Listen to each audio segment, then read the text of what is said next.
The overall goal of this procedure is to efficiently fabricate anodic aluminum oxides, or AAOs, by combining simultaneous multi-surface anodization with direct AAO detachment through the application of stair-like reverse biases.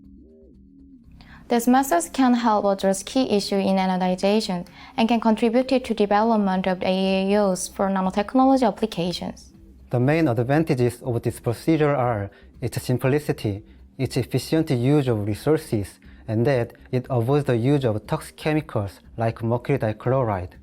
This technique forms AAOs on all exposed surfaces of an aluminum substrate. After AAO detachment, the remaining aluminum substrate can be reused, allowing fabrication of many AAOs from a single aluminum specimen.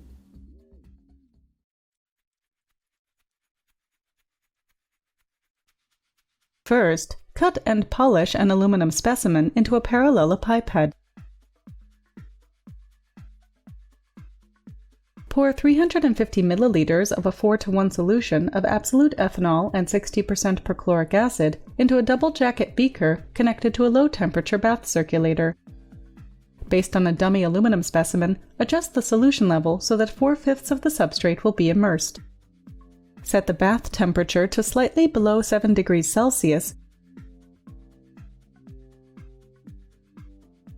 and start flowing the circulating medium through the outer section of the beaker while stirring.